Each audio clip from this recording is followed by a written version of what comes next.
Pemerintah Kota Banjarmasin menggelar sosialisasi uji publik rancangan peraturan daerah Banjarmasin tentang penyelenggaraan penanaman modal di Aula Rumah Kemasan Komplek Meranti, Jalan Kayu Tangi, Banjarmasin Utara sebagai wujud komitmen pemerintah dalam mengikuti ketentuan hukum yang berlaku dengan tujuan menciptakan lingkungan wan iklim investasi yang kondusif bagi penanaman modal. Pemerintah Kota Banjarmasin menggelar sosialisasi uji publik rancangan peraturan daerah Banjarmasin tentang penyelenggaraan penanaman modal di Aula Rumah Kemasan Komplek Meranti, Jalan Kayu Tangi, Banjarmasin Utara, besukan Senin 13 November 2023. Wakil Wali Kota Banjarmasin Arifin Nur Wetakuni Prima TV memudahkan kegiatan yang diselenggarakan Pusat Riset Wan Analisis Hukum Indonesia ini dalam rangka penyusunan rancangan peraturan daerah Banjarmasin berdasarkan ketentuan Undang-Undang Nomor 12 Tahun 2011, PP Nomor 45 Tahun 2017, Wan Permendagri Nomor 80 Tahun 2015 tentang pembentukan produk hukum daerah.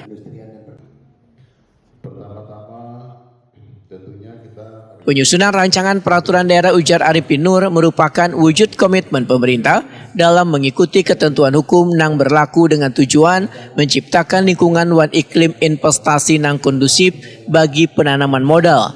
Adanya peraturan yang jelas wan terstruktur, maka diharapkan, ujar Arifin Nur, investasi akan dapat tumbuh secara signifikan wan menciptakan lapangan kerja, mendorong pembangunan infrastruktur serta mampu meningkatkan kesejahteraan masyarakat. Artinya ini semuanya yang kita bikin sebagai dasar hukum ya. Dari hukum orang menanamkan modal di Kota Banjarmasin. Harus ada perda karena kita menguraikan turunan daripada Kemendagri. Nah, juga jadi Menteri Perdagangan ya. Nah, dengan urutan itu kita supaya mempermudah intinya bagaimana orang yang menanamkan modal di Kota Banjarmasin itu sangat mudah gitu. Mudah dalam artian bukan berarti sembarangan gitu. Jadi artinya mudah tapi juga ada aturan.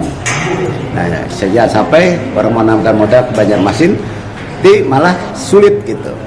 Nah, pengennya kita supaya investasi yang ada ditanamkan di Banjarmasin kita lebih ada terukur dan terarah dari tahun ke tahun, sehingga tentu akan membawakan kenyamanan bagi masyarakat dan regulasi perekonomian kita di Kota Banjarmasin.